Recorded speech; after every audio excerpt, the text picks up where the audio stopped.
తెలంగాణలో ఆయన పేరు తెలవనోళ్ళు ఉండరు. ఏం మాట్లాడినా సరే ముక్కు మీద గుద్దినట్టు కుండని ఆలకేసి పలగొట్టినట్టు మాట్లాడుడు ఆయనకు మొదటి సంధి అలవాటు. ఒక్క మాటగా చెప్పాలంటే అసలు తెలంగాణ బిడ్డ ఎవరైనా సరే గట్లనే ఉన్నదున్నట్టు మాట్లాడతాడు. ఈసారి సుతం కంతే మనోళ్ళు బయటోళ్ళు అనే తేడా లేకుండా అందరినీ మనోళ్ళే అనుకునే భోలా మనిషి. కడుపులో ఉన్నది బయటికి అన్నందుకేనేమో ఆ సారుకే బెదురు పెడదామని చూసిర్రు. ఆ వార్త ఏందో చూద్దాం పారి. ఇయాల రేపు దునియాలో ఉన్నదున్నట్టు మాట్లాడినా కష్టమే ఉన్నదుల్లా. నిజం మాట్లాడితే నిష్ఠూరం ఎక్కువ అన్నట్టే కావలసుకొని చేస్తున్నారు కొంతమంది.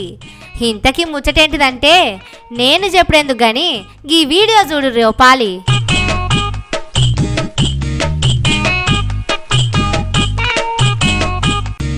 చూసిరా, ఇంటిగేటు ముంగట పార్కింగ్ చేసిన ఒక తెల్ల కారును ఇంకొక నల్ల కారు రువ్వడిగా వచ్చి దమ్మున గుద్దింది. చూడబోతే బాగానే స్పీడ్గా ఉన్నట్టున్నది.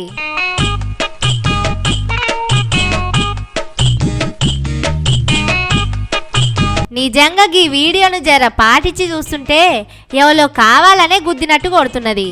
కారుని ఎవలో గుద్దినట్టు సప్పుడు కాగానే ఇంట్లోకెళ్ళి ఒక ఆయన గేటు తీసుకొని బయటకు వచ్చిండు. ఆయనను చూడంగానే గుద్దిన కారు లగాయించుకొని ఆడికెళ్ళి పరారైంది.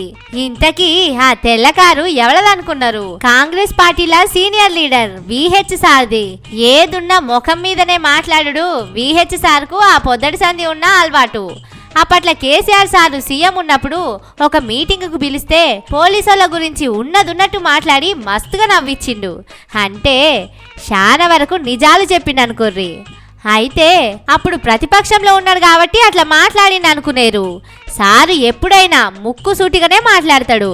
ఇప్పుడు తెలంగాణలో వాళ్ళ పార్టీ అధికారంలో ఉన్నా సరే సర్కారు ఏదన్నా కాని పని చేస్తుంటే అట్లెట్లుంటది వయా, జనాలు ఆగమైతారు కదా, ఎవరు చెప్పిన పద్ధతిది అని ఆయన స్టైల్లా ఉన్నదున్నట్టు ఓపెన్ గానే మాట్లాడతాడు.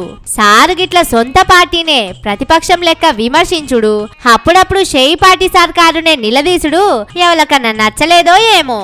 అందుకే సారుకు అగులు బుగులు పుట్టియ నీకే గిట్ల సారు కారును గుద్ది హెచ్చరిక గిట్ల చేసిరి కావచ్చు అనుకుంటున్నారు జనాలు. ఇయాల రేపు ఉన్నదున్నట్టు ముఖం మీద మాట్లాడితే కూడా మనసులో పెట్టుకొని చేస్తున్నారు. మాట్లాడినా తప్పే పడుతున్నారు, మాట్లాడితేనేమో పగబడుతున్నారు. ఏం దునియానో ఏందో పోర్రి.